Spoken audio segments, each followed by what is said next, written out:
Good morning. I'm Lynette Adams, and this is a special edition of Rochester in Focus.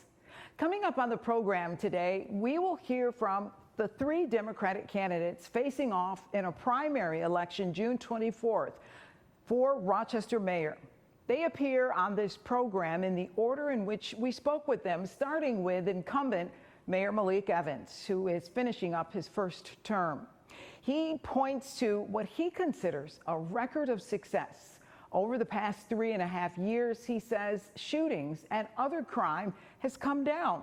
He touts thousands of more affordable housing units, pointing to the Buy the Block program as one of his greatest achievements. Outsider and newcomer Shashi Sinha is proud of what he's done with the highly rated Dartmouth House, a bed and breakfast in the city that he rehabilitated. He says it's time for change in the city. He sees his opponents as a part of the status quo. He says he doesn't have government experience, but says he has managed large budgets and staff. And finally, Rochester City Council member Mary Lupien, the only woman who's running, she's concerned about the climate, effective use of police resources. She says her #1 goal is investing in people. I asked the three of them similar questions, the biggest issue in the city and their approach to it, their vision, and bringing unity to a city divided by those who have and those who have not.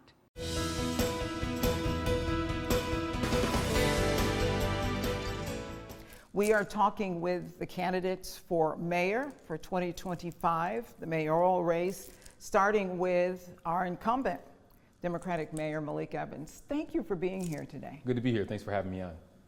Let's talk about, first of all, just to let you know, I'm asking all of you the same questions.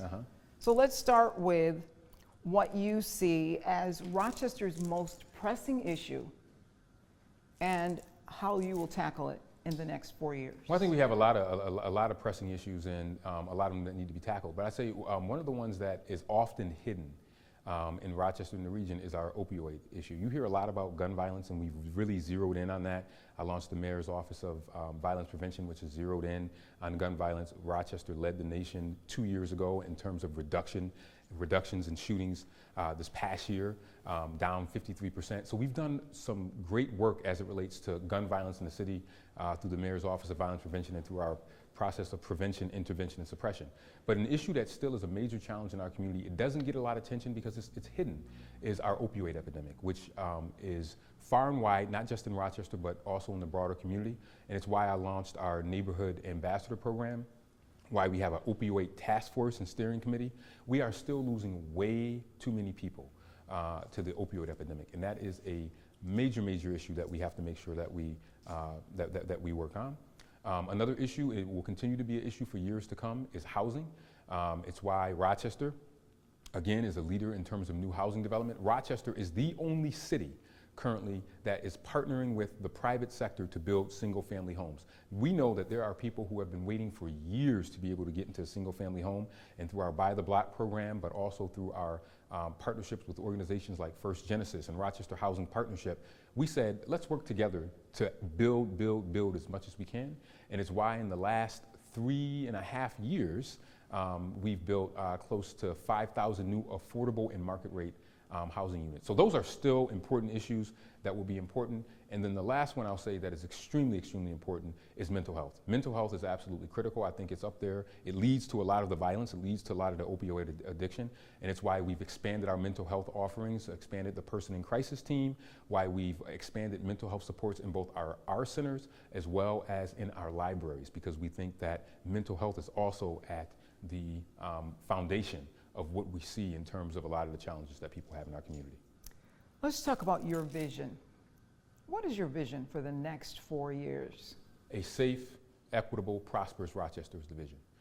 Safe is extremely important. You can't have safety, and without safety, you can't have equity, and without equity, you will not lead to prosperity. And that is what we want to make sure that we have in Rochester. It's why we launched the Office of Financial Empowerment, which is all about making sure that we build up the economic development in our city. And it's about 3 things: entrepreneurship, home ownership, and youth.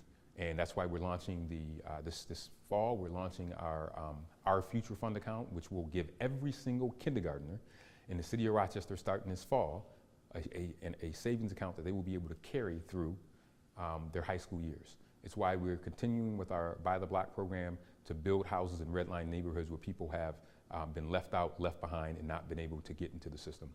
It's why we launched our positive rent recording program through the Office of Financial Empowerment to say, if you're a renter and you want to be able to improve your credit score, we're gonna be able to help you do that. And that's why we have our financial empowerment centers as well. So we are trying to seed people with the knowledge from a financial perspective to make them stronger. That's why our workforce development program is important, why we have more young people working in the city of Rochester than ever before, and why we also are doing it also for our adults as well. So those are very, very important programs for us, and it's why we want to make sure that that vision is seen, that it's a prosperity vision.